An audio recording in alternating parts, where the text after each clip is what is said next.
All right. Hello, everyone. What's your name? Gil, Gil? Okay, great. And Gil, can I ask you your claim today? should the descendants of African American slaves brought to America in chains be given monetary reparations for their continued, in essence, slavery forever? Okay. And you believe that they should? I will take the affirmative, yes, and I actually believe that. Okay. So what I will ask you first is, how do you believe these reparations should be paid? In cash. In cash. I have a few issues with this claim. And I'll let you respond to all of them. So my first issue with your claim is that it is incredibly hard to designate who would qualify as a descendant of an African-American slave, right? We have people who are 1/8 of a descendant, 1/16 of a descendant, or, directly in the lineage of a descendant itself. The only issue is we have no true way of designating which ones would deserve to get the compensation. That's my first point. Then my second point to that would be, how do we decide how much money would be qualified to give them? And then third, this is the main one for me, is who pays for those reparations? You and I, your third question, you and I, and Americans who are privileged because they're not black, pay for it. The method of collecting, I would say, probably from government funds that fund anything that the government chooses to fund. And if there were a very groundswell anger about it, you could always remove the politicians that say yes to it. But assuming that there is not a revolt, you and I would be paying for it because you are of privilege. You get to go to a fine school, probably high tuition. I have Can I respond to been that point? very lucky in many ways against the odds and have had an easier life than almost. For example, there is one black family in my co-op at 2 Fifth Avenue. It is expensive. It is true that a one-bedroom apartment there now costs $2 million on average. But it seems to me, and I'm a New Yorker for approximately 90 years, that there is more than one black family that could afford the co-op and would want to live there. And it's very interesting that only one has made it through the interview. The others obviously were turned down. They don't have to tell why. But okay, so I'm gonna respond to that claim, and then I'm gonna allow you to respond to the other two claims that I made before. So first, to that point, my only issue is I don't believe that you would be able to convince enough politicians or Americans that they should be paying that money for that. I believe the United States has an atrocious social welfare system as it is, and that there's an incredible amount of work that could be done on that, and that the funds that would be derived from these taxes to pay reparations could very well be used into actual societal welfare that would benefit these people to a greater extent than any cash would. And that's my first thing. Then onto the other point is, well, it's sort of working with that. I just think that You don't think it would happen is basically what you're saying. I'm saying no, I don't think it would happen. But even if we accept the fact that it would happen, like we bought that fact, I think that the money that would be used. To address could it happen and why? Yes, but I think that the money that would be collected in a hypothetical world to pay for these reparations could be used to fund programs that would be so much more helpful towards the average African American, or even the average a person of any race in the United States, and actually help them build into a greater family, into a greater home, into a greater lifestyle than any reparations could pay. But I will ask you really quick: do you want to answer my other 2 points from earlier? The one where you said it would be hard to identify them? Yes. They're very into keeping, it's an oral tradition culture, and they're very into keeping family records. They can tell you what continent they came from, what country they came from, and a lot of data about the family tree. Right, they but keep records. They have written documentation, And there could be like any claims. But that's not true for all of them. Actually, there's a lot of African Americans enslaved people who were not kept record of, and it would be incredibly hard to track their descendants. But also, would qualify. Right? But even like let's talk about this, right? Like, what if you have someone who is like like more directly like what do you have someone who's like 1/8 related, right? Like their percentage of African American blood in that sense, or of enslaved blood, is far more diluted than someone else. Why would they qualify for less? Although there is some intermarriage, and that's a relatively recent trend where African American males and females date non-African Americans, marry and have children. There aren't many of them. And I mean, there are quite a lot. Well, especially in the United States. I don't think there are that many as you claim.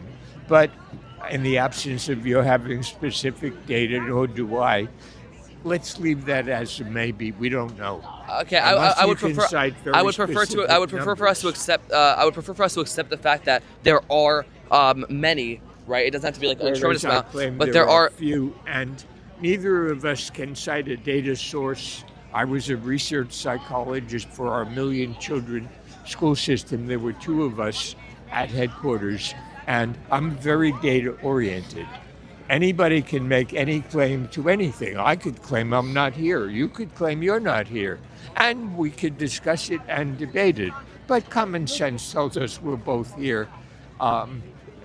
I mean, no, I don't buy that. I'm sorry, but there is an incredible amount of mixed race people in the United States today who have, to a certain extent, claim there are not. But I mean, you can't just claim there are not. I mean, look around us in this park right now. I mean, show me who you're talking about. When you say, in the United States generally, there are a lot of mixed race beings. It's just like it's.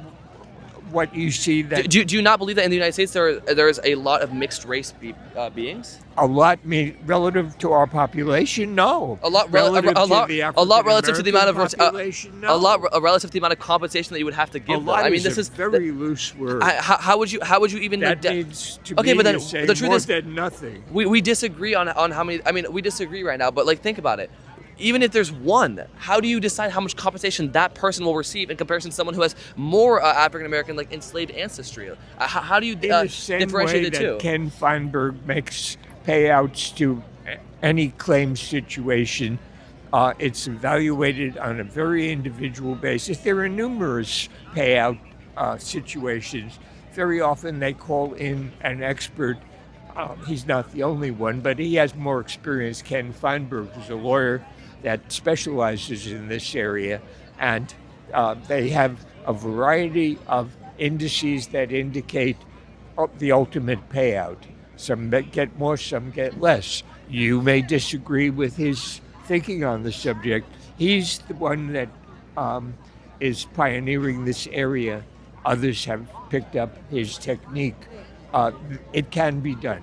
But I think that that's incredibly unjust. I think that if you're going to have compensation or reimbursements, right, then you can't differ. I just don't think that you can give some people more, some people less. What I think you can do with those funds, rather, is place them into true programs that would affect everyone. All or none. If it is not perfect, if there are any gray areas in it, if it is not meeting all four corners of military bed making by the enlisted soldier, if it's not perfect, and in the Army that is how it is, it's either perfect or no good. But in life very often things are not yes or no, they are somewhere in between, and it is not unusual for claims to be paid out where others would say, I don't agree with that thinking, but that's how it is. Ultimately you have to decide how it will be done, who makes the decisions, and it gets done. There are many such situations where there are payouts. And you would disagree with all of them. No, but the truth is the United States has paid, or it has cost the United States trillions of dollars, to make reparations on civil rights and to work towards greater civil rights and equality for everyone in the past 100 years. That's a fact. So would it not be, and those are for everyone, right? It's not chosen case by case, giving people cash money. Would you not agree that it would be better at this point in the United States to use that taxpayer money that would be derived, as you described, for a total welfare program or for welfare that would benefit everyone? Help those people better in other ways. Rather than give them cash Absolutely, payments. yes, absolutely. And I'm going to say no. The reason I say no is that the descendants are in continuous servitude. If you look at the kinds of education that black children, not each and every one of them, the woman that's teaching that course ultimately beat the odds. She has a PhD from CUNY. For the record, that woman that is teaching that however- course is Mr. Gill's teacher at Jefferson It is Market Dr. Library. Gill, by Dr. the Gill, way. sorry. It's all right. Continue. I'm a psychologist. Yes, Yes. continue. There are some blacks that beat the odds. One of them is Dr. Kenneth Clark, who was a professor at City College, who argued the Brown versus Board of Education separate cannot be equal. He did research on what happens to black children when they are in fact separated, and he was very important in the Supreme Court ultimate But how would the decision. cash payments help that? what's your Wait, stop, claim? stop, wait, stop. Oh, How almost would done, almost done. how would it be paid out? Yes, how would the cash payments help what you just said? Cash payment would make it possible for black families to send their children to, for example, Grace Church, Okay, where you so receive very fine education. Well, I have been told. what I would and say- probably true. what I would say to that, and then we'll wrap it up, is two things. First of all, this problem that you just described to me would be better fixed with that money being poured into welfare and bettering the public education system in the United States, right? The Such amount, as? but Give me the amount of give money me that. But wait, let me just answer really quick. The Go amount ahead. of money that it would necessitate to be able to give these people, tens of thousands of dollars per family, per individual, to be able to send their children to than private that. school. More than that, the amount of taxpayer money that would pay is an incredible amount, and that would just simply never work in the current United States. And even if that money were to be able to be derived, it would be abundantly more helpful for that money, rather than going in individual cash checks to family by person by belief person, you hold. to be able to I be hold sent a different into belief. helping the system of education, I to hold helping a welfare belief programs that- that would be able to push all these people up better than individual cash payments would. I hold the belief that it's very difficult. I was a research psychologist, as I mentioned, and did research on a variety of compensatory programs that were designed to help poverty-impacted children in our school system. It is very difficult to do that. No matter how much money is poured in, rather modest gains were made. Whereas if a kid could, now that the family is not rich but comfortable, send their children to where you get an excellent education, they will be able to go into the labor market and maybe not compete with you on equal terms. They'll still hire you before they would hire the black person, but they have a shot at it. Okay, well, I believe that the financial reparations would do better in a welfare system, but I think that's a great debate for now. Thank you so much. Thank you so Yeah, much. that was great. Thank you. I mean, I would, because I know, like,